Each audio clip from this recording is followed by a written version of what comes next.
Henesis Kapitulo 9. At binasbasa ng Diyos si Noe at ang kanyang mga anak, at sa kanila'y sinabi, Kayo'y magpalaanakin at magpakarami, at inyong kalatan ang lupa.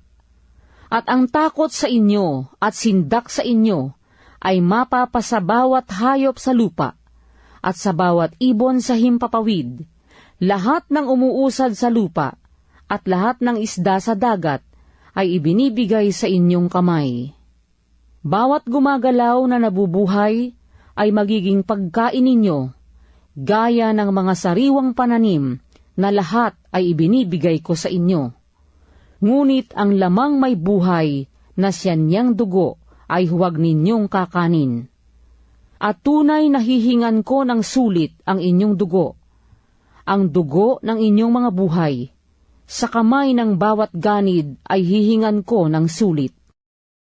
At sa kamay ng tao, sa kamay ng bawat kapatid ng tao, ay hihingan ko ng sulit ang buhay ng tao. Ang magbubo ng dugo ng tao, sa pamamagitan ng tao, ay mabububo ang kanyang dugo, sapagkat sa larawan ng Diyos nilalang ang tao. At kayo'y magpalaanakin at magpakarami, magsilago kayo ng sagana sa lupa, at kayo'y magsidami riyan. At nagsalita ang Diyos kay Noe, at sa kanyang mga anak na kasama niya na sinasabi, At ako, narito, aking pinagtitibay ang aking tipan sa inyo, at sa inyong binhi na susunod sa inyo, at sa bawat nilikhang may buhay na kasama ninyo, ang mga ibon, ang hayop, at bawat ganid sa lupa na kasama ninyo, sa lahat ng lumunsad sa sasakyan, pati sa bawat ganid sa lupa. At aking pagtitibayin ang aking tipan sa inyo, ni hindi ko nalilipulin ang lahat ng laman sa pamamagitan ng tubig ng baha, ni hindi na magkakaroon pa ng bahang gigiba ng lupa.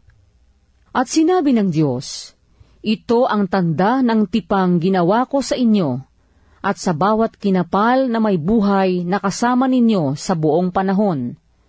Ang aking bahaghari ay inilalagay ko sa alapaap, at siyang magiging tanda ng tipan ko at ng lupa.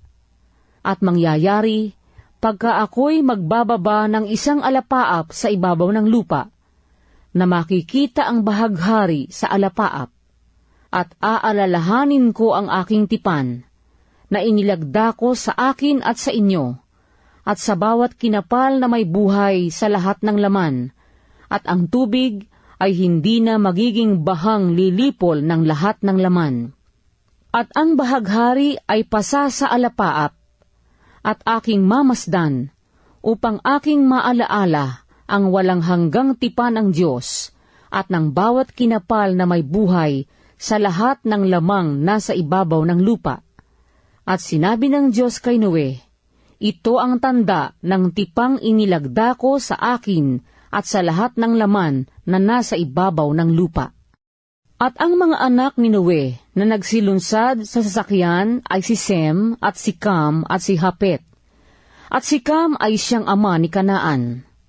Ang tatlong ito ay mga anak ni Noe, at sa mga ito'y nakalatan ang buong lupa.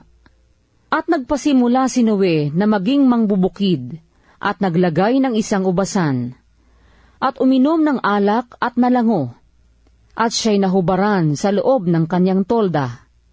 At si Cam na ama ni Kanaan ay nakakita ng kahubaran ng kanyang ama, at isinaysay sa kanyang dalawang kapatid na nangasa labas. At kumuha si Sem at si Hapet ng isang balabal, at isinabalikat nilang dalawa, at lumakad ng paurong, at tinakpan ang kahubaran ng kanilang ama. At ang mukha nila ay patalikod, at hindi nila nakita ang kahubaran ng kanilang ama. At nagising si Noe sa kanyang pagkalango sa alak, at naalaman ang ginawa sa kanya ng kanyang bunsong anak. At sinabi, Sumpain si Kanaan, siya'y magiging alipin ng mga alipin sa kanyang mga kapatid. At sinabi niya, Purihin ang Panginoon, ang Diyos ni Sem, at si Kanaan ay maging alipin niya. Pakapali ng Diyos si Hapet, at matira siya sa mga tolda ni Sem, at si Kanaan ay maging alipin niya. At nabuhay si Noe pagkaraan ng bahang gumunaw ng 350 taon. At ang lahat ng naging araw ni Noe ay 950 taon at namatay.